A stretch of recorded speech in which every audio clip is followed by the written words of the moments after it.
Hai sahabat setia Dedari, selamat datang di Depot Dedari Podcast. Dedari Podcast adalah bagian dari rumah sakit hiburan anak Dedari Kupang, di mana kami akan membahas topik kesehatan dan topik menarik lainnya dengan narasumber yang kompeten di bidang. Kami ingin sahabat dapat mencapai sehat fisik, sehat mental, dan sehat sosial yang optimal. Semoga sahabat mendapat inspirasi sehat hari ini Hanya di Depot Dedari Podcast. Halo sahabat setia Dedari, selamat datang di Depot Dedari Podcast. Kali ini saya bersama dengan Dr. Iwan. Halo dokter, apa kabar? Halo, kabar baik. Oke. Terima kasih dokter sudah meluangkan waktu di Dedari Podcast kali ini. Sebelum memulai perbincangan, mungkin dokter bisa memperkenalkan diri untuk sahabat setia Dedari yang menonton. Halo sahabat setia Dedari, selamat pagi. Perkenalkan, nama saya Dr. Iwan Heriawan, spesialis obstetri dan ginekologi, konsultan obstetri dan ginekologi sosial. Saat ini saya bekerja di Rumah Sakit Ibu dan Anak Dedari Kupang. Selain itu, saya juga bekerja di Rumah Sakit Carlos Borromeus. Seperti yang sudah kita janjikan, kali ini kita akan membahas mengenai kesehatan reproduksi remaja. Nah, dokter, kesehatan reproduksi remaja itu apa dan seberapa penting remaja mengetahui tentang kesehatan reproduksi? Oke, sebelumnya kita harus tahu dulu arti kesehatan reproduksi ya secara umum. Jadi sebetulnya kesehatan itu artinya kan suatu kesejahteraan baik fisik, mental maupun sosial yang memungkinkan orang untuk hidup lebih produktif. Sedangkan untuk reproduksi artinya dia memproduksikan sesuatu. Jadi sebenarnya kalau kita ambil kata kesehatan reproduksi itu artinya adalah suatu proses yang melibatkan kesejahteraan fisik, mental maupun sosial yang memproduksikan segala sesuatu yang berhubungan dengan kelestarian hidupnya. Pada saat ini kita akan bahas tentang kesehatan reproduksi remaja. Remaja itu kan masa peralihan dari anak-anak menuju ke wanita dewasa. Jadi dalam arti kata, kalau kita penting untuk mengetahui tentang kesehatan reproduksi remaja, satu, biasanya di Indonesia sendiri, terutama di beberapa daerah, itu kita masih tabu ya untuk membicarakan masalah reproduksi remaja. Nah, jadi belum merata di Indonesia ini. Kadang-kadang di perkotaan kita lebih sering untuk membahas, tapi untuk di daerah-daerah itu agak kurang. Yang kedua, percepatan era globalisasi untuk tentang kesehatan reproduksi remaja saat ini harus sering dibicarakan karena masih banyak sebetulnya remaja-remaja kita yang masih belum tahu tentang kesehatan reproduksi itu seberapa pentingkah yang mempengaruhi nanti ke depannya gitu. Baik dokter, kalau berbicara mengenai kesehatan reproduksi nih dokter, untuk wanita, apalagi remaja wanita itu tidak jauh-jauh dari yang namanya menstruasi. Kalau zaman dulu mungkin usia SMP baru menstruasi, tapi kalau zaman sekarang ada anak SD mungkin usianya baru 10-11 tahun tapi itu sudah menstruasi. Apakah itu hal yang normal, dokter? Sebenarnya untuk proses menstruasi itu masih dianggap normal.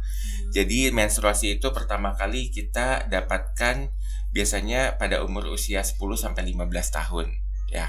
Tapi itu juga terbagi menjadi 3. Jadi misalkan menstruasi di awal itu pada usia 8-10 tahun, kemudian di menarche yang normal itu sebenarnya 11-13 tahun, dan yang lambat itu biasanya usia 14-16 tahun. Jadi munculnya pubertas pada anak itu biasanya di usia yang tadi disebutkan 10 tahun itu sebenarnya lebih ke arah yang lebih dini ya, lebih cepat. Ya, jadi kita sebenarnya harus mengajak orang tua untuk lebih peka dan mengetahui apakah anaknya di usia dini itu sudah menstruasi atau belum. Nah, sebenarnya yang saya lebih nitik beratkan adalah kepada beberapa anjuran yang harus dicek. Misalkan untuk mengetahui apakah kenapa sih anak ini pada saat 10 tahun udah menstruasi, kok anak yang lain 11 tahun udah menstruasi. Kita harus cek beberapa, misalkan istirahatnya cukup atau enggak. Nah, kemudian konsumsi makanannya seperti apa. Terus anak-anak ini sering menjaga kebersihan organ intim atau enggak gitu. Kemudian kalau habis BAK atau BAB dibersihkan dengan tisu atau handuk yang bersih atau tidak gitu. Kemudian rutin mengganti celana dalam nggak gitu. Kemudian ada juga misalkan sering nggak mencuci vagina dengan pembersih atau sabun gitu ya. Terus juga dia olahraga rutin atau enggak. Nah, jadi kita harus lihat anjuran-anjuran yang dilakukan itu mempengaruhi enggak terhadap lebih awalnya proses menstruasi gitu. Nah, dokter, kalau remaja yang sudah mengalami menstruasi itu siklus menstruasinya sama seperti wanita dewasa atau tidak, dokter?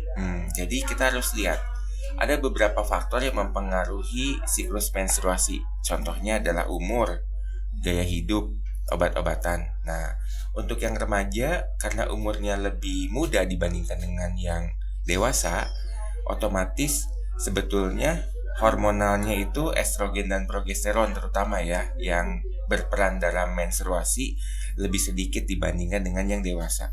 Gitu. Jadi otomatis pada yang remaja masih belum, misalkan dilihat durasinya masih berubah-ubah, atau misalkan durasinya ada yang 2 hari, ada yang kadang-kadang sampai 1 minggu.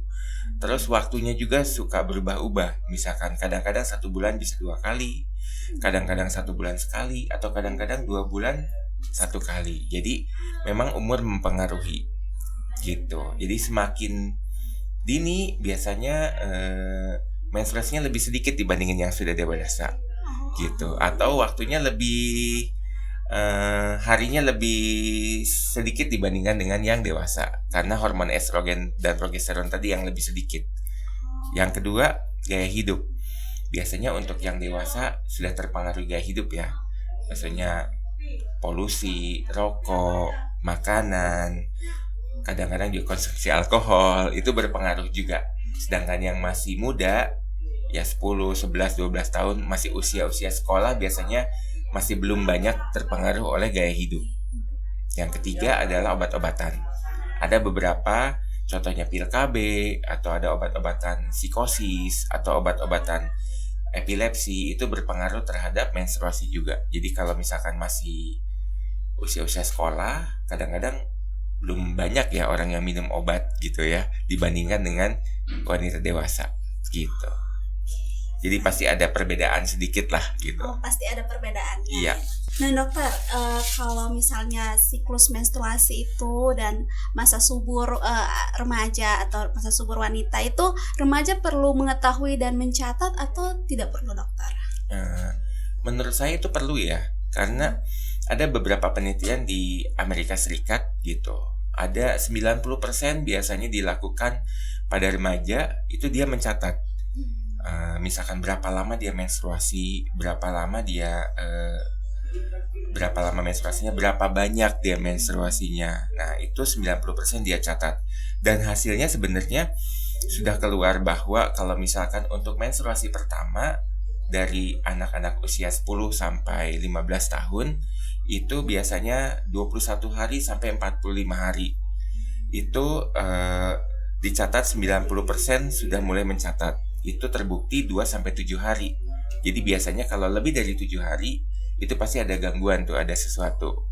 Atau misalkan menstruasinya hanya bercak atau flek aja 1 hari, tapi setiap menstruasi seperti itu juga perlu dicatat. Jadi pentingnya kita mencatat supaya kita tahu, satu, kapan masa subur, yang kedua, kapan ada kelainan. Contohnya misalkan kurang dari 1 hari, atau ini kok lebih dari 7 hari ya. Nah, itu perlu dicatat. Jadi kalau misalnya kita catat, kita tahu kedepannya ini kita sering seperti itu setiap bulannya atau sebetulnya hanya sesekali saja gitu. Jadi biar kita tahu juga kapan masa suburnya. Ya, namanya orang sudah menstruasi artinya pasti akan ada masa subur. Nah, kita mencegah pada saat masa subur itu.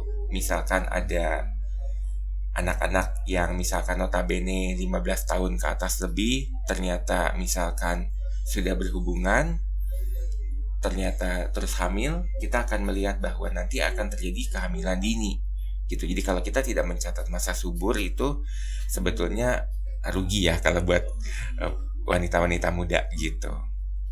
Kalau masa subur itu, dokter, itu sebelum menstruasi atau setelah menstruasi? Jadi masa subur itu biasanya dicatat setelah menstruasi. Ada antara 7 sampai 10 hari setelah menstruasi itu jatuh ke masa subur.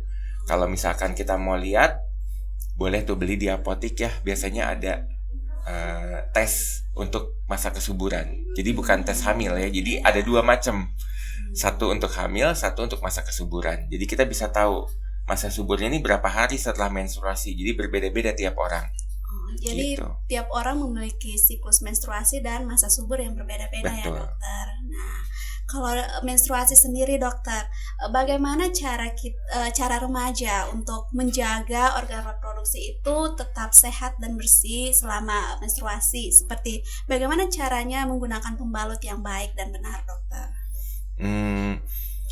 Sebenarnya lebih ke arah bukan menggunakan pembalut yang benar ya, tapi yang pertama kita harus tahu dulu dan pilah-pilah memilih pembalut mana yang baik untuk digunakan gitu. Jadi memang banyak iklan nih, iklannya cukup banyak pembalut ini. Setiap perusahaan akan berlomba-lomba untuk mengiklankan pembalutnya agar laku untuk dijual gitu ya. Tapi kita harus teliti. Yang pertama, jangan memilih pembalut yang bahan dasarnya bukan kapas gitu. Karena di situ kalau yang bukan kapas bisa terjadi iritasi dan misalkan alergi terhadap organ misfinya. Yang kedua, jangan terlalu banyak pembalut yang menggunakan bahan kimia. Karena bahan kimia contohnya kalau saya lihat di sini ada klorin atau dioksin. Biasanya akan berpengaruh terhadap hormonal nantinya. Nah, ketiga, yang tadi disebutkan menyebabkan iritasi. Mau pembalutnya mahal, oh ini katanya produknya bagus dokter. Ini herbal, tapi pas dipakai ternyata iritasi nih, ya jangan dipakai juga. Ternyata gatal. Bahkan kalau dipakai ada pembalut yang bukan menyerap menstruasinya, perdarahannya, tapi malah membuat keputihan lebih banyak. Bahkan bisa sampai infeksi. Nah itu juga jangan dipakai juga. Jadi pilihlah pembalut yang benar-benar cocok untuk kebutuhan kita dan disesuaikan dengan jumlah perdarahan. Jadi kalau perdarahannya sedikit mungkin bisa menggunakan panty liners ya.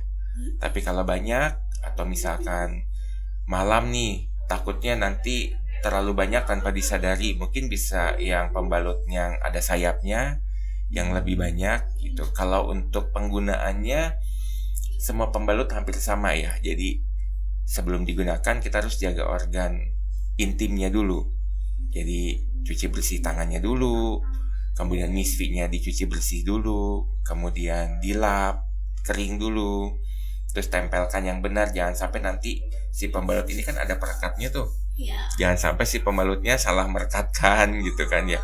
Itu juga harus diedukasi. Karena kalau misalkan banyak kalau saya lihat ibu-ibu muda yang masih belum terlalu mengerti tentang pendidikan kesehatan reproduksi, jarang tuh ada ibu-ibu yang memberitahukan nih cara pasang pembalut ini seperti ini ya gitu, jarang. Sebenarnya itu penting biar anak tuh tahu, oh kalau masang pembalut nanti harusnya begini gitu. Terus kalau sebelum dipasang tuh apa aja yang harus dilihat? Cuci tangannya, lihat kebersihannya, misfinya harus bersih, tangan kita pun harus bersih. Kemudian jangan suka menunda-nunda, kalau misalkan sudah penuh nanti ajalah digantinya gitu. Biasanya 3-4 jam kalau sudah penuh harus diganti. Jadi kelembabannya tetap terjaga. Yang takutnya kalau darah cukup banyak, otomatis nanti terjadi lembab, malah terjadi infeksi. Karena kan mau bagaimanapun namanya darah ya, itu kan produk yang dari dalam tubuh yang dikeluarkan harusnya kan dibuang. Kalau misalkan tetap di situ kan agak repot juga ya gitu. Nah, dokter, selain menstruasi, salah satu masalah atau kendala yang sering dihadapi remaja itu adalah keputihan, dokter. Nah, keputihan itu sebenarnya apa dan apakah itu berbahaya dan kenapa bisa keputihan gitu, dokter? Keputihan itu sebenarnya kondisi normal ya, kondisi di mana lendir kental atau cairan bening itu keluar dari vagina. Jadi merupakan cara alami dari tubuh untuk menjaga kebersihan, kelembaban, kemudian melindungi organ intim wanita dari infeksi.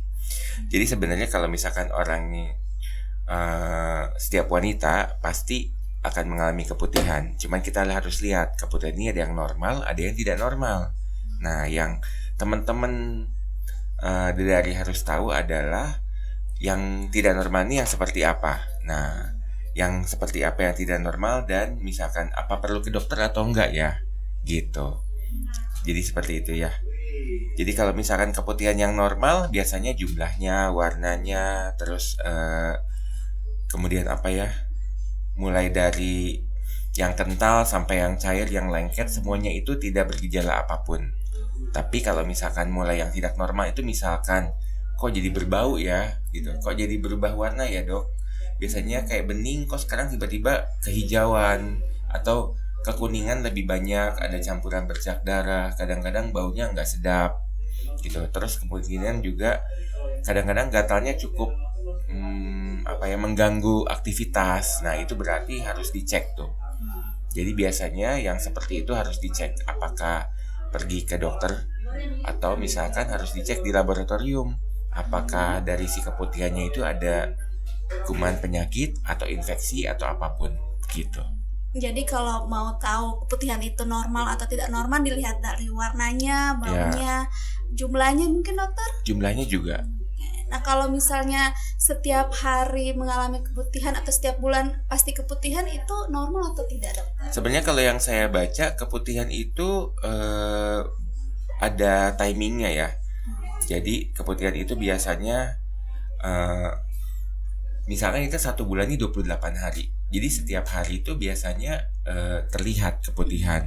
Makanya ada yang bilang kok keputihan saya kayaknya tiap hari ya dok ya gitu. Jadi misalkan kalau kita bagi nih ya, hari ke-1 sampai ke-5 itu biasanya keputihan setelah menstruasi, pada saat menstruasi gitu ya. Jadi bukan berarti tidak mengalami keputihan, sebenarnya ada, cuman bercampur dengan darah jadi nggak kelihatan. Nanti hari ke-6 sampai ke-14 setelah selesai menstruasi biasanya keputihannya tidak akan terlalu banyak karena baru selesai haid ya. Jadi gitu, tidak terlalu banyak. Warnanya juga lebih ke putih, kemungkinan ada kuning sedikit, tapi karena mungkin banyak bekas darah yang sebelumnya ya, kemudian bercampur. Hari ke-15 sampai ke-25 biasanya periode terjadinya ovulasi. Itu masa subur ya. Nah, di situ biasanya lebih licin, lebih tipis, kemudian juga si cairannya kadang-kadang lebih banyak gitu kalau pada masa subur. Kemudian yang hari ke-25 sampai ke-28 itu mulai berkurang kembali. Jadi biasanya banyaknya pada saat tertentu saja. Nah, pada saat tertentu yang banyak itu biasanya orang mengeluh, kok banyak ya. Nah, pada saat banyak baru ketahuan, kok bau ya, kok gatal ya dok gitu, kok misalkan itu wajar karena hormonal. Nah tapi yang gatal, bau dan misalkan berubah warna itu yang nggak wajar itu harusnya diperiksakan ke dokter ya. Jadi keputihan ini seperti menstruasi juga ya dokter, ada siklusnya ya? Iya betul. Nah dokter, jadi ketika remaja mengetahui kalau mereka mengalami siklus menstruasi yang mungkin tidak lancar atau tidak normal dan juga mengalami keputihan yang tidak normal, itu mereka ingin mungkin berkonsultasi sama dokter kandungan, tapi karena kalau jalan ke poliopjin takut ketemu teman, takut ketemu om tante, begitu takut dijustifikasi nanti dikira hamil. Nah sebenarnya kalau misalnya remaja datang ke dokter kandungan itu mereka menyampaikan keluhan mereka, itu apa yang dilakukan oleh dokter obgyn pertama-tama? Sebenarnya kembali ke personal ya. Jadi sebenarnya dokternya harus welcome dulu, rumah sakitnya welcome juga gitu. Kita punya rumah sakit umum Dedari, rumah sakit ibu dan anak Dedari ini kerjasama juga dengan rumah sakit jiwa ya yang Dewata klinik gitu ya. Itu kan ada psikiaternya, ada ahli jiwanya, ada dokternya juga. Jadi sebenarnya mereka yang lebih banyak terjun mengenai kesehatan pada remaja. Nah mungkin di situ bisa dipaparkan dan dibukakan bahwa maksudnya kalau misalkan kita sebagai remaja pun kalau misalkan ada keluhan tentang organ reproduksi sebenarnya nggak perlu malu, boleh datang ke rumah sakit. Ya contohnya ke Dedari misalkan. Kalau kami di rumah sakit Dedari sebagai dokter ahli kandungan pasti akan pertama kalau ketemu akan menerima keluhan terlebih dahulu ya. Maunya jalan ceritanya kita harus tahu dulu gitu. Kita pasti diyakinkan kami semua tidak akan menjustifikasi. Maksudnya yang datang ini jangan-jangan nih masih muda hamil nih, ya nggak gitu juga gitu. Jadi siapa tahu ternyata memang keputihannya normal. Cuman pada saat ini mungkin banyak kan kalau remaja suka pengen banyak tahu ya. Ini normal nggak ya? Ini gatal ini jamur aja atau jamurnya udah lebih banyak penyakitnya ya gitu. Atau karena ada yang namanya bakterial vaginosis, itu keputihan dianggap tidak normal karena bakterinya berlebihan, tapi bukan terjadi akibat hubungan seksual gitu. Jadi kadang-kadang juga orang kan takutnya gatal gini, jangan-jangan dia berhubungannya nggak aman nih, berhubungannya sama siapa aja nih. Nah takutnya kan remaja gitu dijustifikasi. Jadi sebetulnya kalau kita di Rumah Sakit Bidadari sangat welcome, sangat menerima kalau misalkan ada remaja-remaja wanita yang ingin berkonsultasi. Apalagi kalau misalkan ditemani oleh orang tua. Karena ada remaja yang tadi dibilang ya, ada yang malu, ada yang enggak. Kalau yang enggak mungkin bilang ke orang tuanya, yuk kita bareng-bareng ke dokter, itu lebih enak lagi. Tapi kan ada juga yang malu yang dibilang tadi, saya mau ngecek sendirilah, nggak apa-apa ya gitu. Cuman ya harus dipastikan bahwa kalau misalkan kita sudah ketemu dokter spesialis, sudah ketemu digali masalah keputihan, masalah menstruasi, masalah kok haidnya nggak lancar, ya harus jujur ya maksudnya. Jangan sampai nanti nggak jujur jadi nggak terbuka ya maksudnya. Tidak diketahui penyakitnya, akar permasalahannya. Nah dokter, satu lagi nih dokter, mitos atau fakta kalau timun, terong, nanas itu bisa menyebabkan keputihan pada remaja? Kalau sampai saat ini, kalau kita di dunia medis atau kedokteran ya, kalau belum ada jurnal atau penelitian, biasanya kita tidak bisa menjudge bahwa makanan tertentu itu menyebabkan keputihan.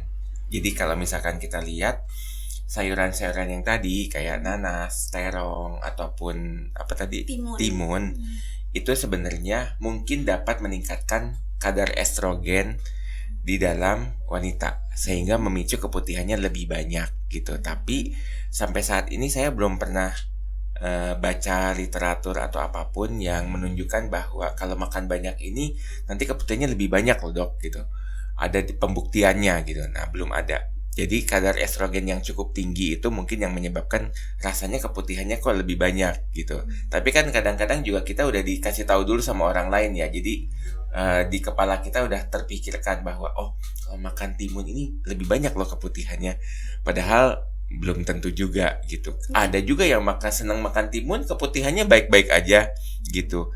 Justru keputihan kalau saya lihat maksudnya beberapa makanan tadi kan banyak vitamin K, vitamin C, kemudian serat airnya juga banyak. Itu kan lebih banyak untuk tulang, pencernaan, kulit. Yaitu yang tadi, hormon estrogennya lebih banyak, kulitnya juga lebih baik gitu. Makanya ketimun kadang-kadang nanas ada yang suka pakai masker ya. Tapi kan kalau terong saya belum pernah dengar yang dipakein masker ya. Jadi sebetulnya kita juga harus menghindari makanan-makanan yang memang yang tadi disebutkan. Kalau misalkan ternyata makan terong, makan nanas, makan timun itu lebih banyak, bahkan bisa berubah warna atau berbau ataupun ada infeksi segala macam, ya mungkin agak dikurangi atau dihindari. Tapi kalau secara ke dunia kedokteran saya belum banyak tahu ya, banyak baca tentang itu menyebabkan mutlak nggak kalau makan itu jadi banyak gitu.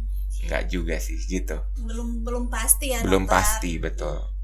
Nah dokter, mungkin sudah selesai nih perbincangan kita hari ini. Mungkin ada yang pengen dokter sampaikan buat sahabat setia Bidadari yang menonton?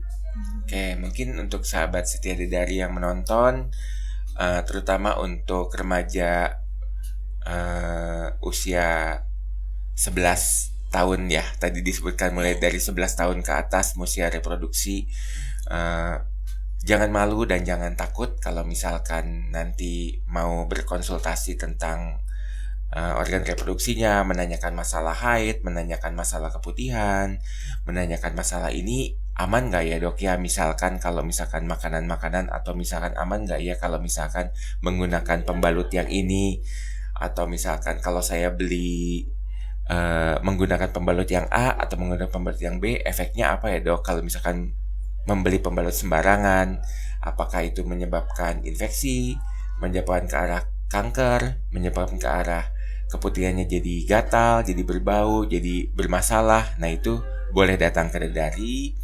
Kami punya 6 dokter spesialis kandungan, dari jam 8 pagi sampai malam itu semuanya ada. Jadi jangan takut, silahkan datang.